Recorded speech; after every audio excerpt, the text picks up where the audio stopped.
நமது நியூஸ் தமிழ் தொலைக்காட்சி செய்தி எதிரொலியாக ரெகுநாதபுரத்தில் அரசு கல்லூரி அருகே இயங்கி வந்த அரசு மதுபான கடை தற்போது அதிரடியாக மூடப்பட்டுள்ளது.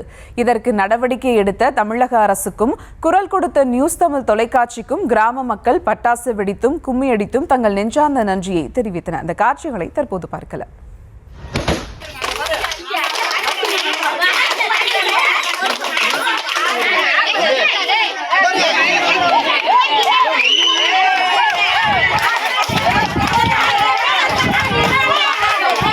தஞ்சாவூர் மாவட்டம் பாபநாசம் தாலுகா ரெகுநாதபுரத்துல இருந்த மதுபான கடையை நாங்க 20 வருஷமா போராடி எடுக்கவே முடியல சார்.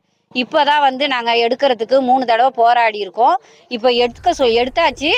இதை இந்த செய்தியை வெளியிட்ட நியூஸ் தமிழ் தொலைக்காட்சிக்கு இது குறித்த மேலும் விவரங்களோடு இணைகிறார் செய்தியாளர் சுல்தான். வணக்கம் சுல்தான், விவரங்கள்.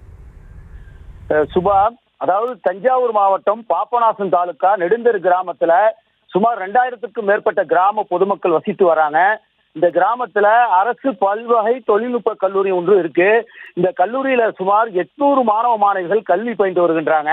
இந்த கல்லூரி அருகிலேயே சுமார் 20 ஆண்டுகளுக்கு மேலாக ஒரு மதுபான கடை இருந்து வந்தது. இந்த கடையை அப்புறப்படுத்த வலியுறுத்தி கிராம பொதுமக்கள் பல கட்ட போராட்டத்தில் ஈடுபட்டனர். புதிதாக தமிழக அரசு பொறுப்பு எடுத்து 3 முறை இந்த கிராம மக்கள் போராட்டத்தில் நடத்தியிருக்காங்க. நமது நியூஸ் தமிழ் தொலைக்காட்சி இந்த செய்தியையும் வெளியிட்டு இருக்கு.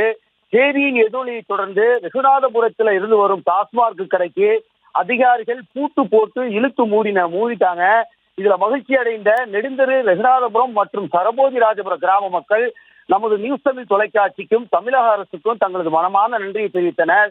மேலும் இந்த மகிழ்ச்சியை கொண்டாடும் விதமாக இழுத்து மூடப்பட்ட டாஸ்மாக் கடையின் முன்பு பட்டாசு வெடித்து அங்கு வருபவர்களுக்கு இனிப்புகள் வழங்கி கும்மி அடித்து ஆட்டம் பாட்டம் என திருவிழா போன்ற கொண்டாட்டத்தில் ஈடுபட்டாங்க. சுபா,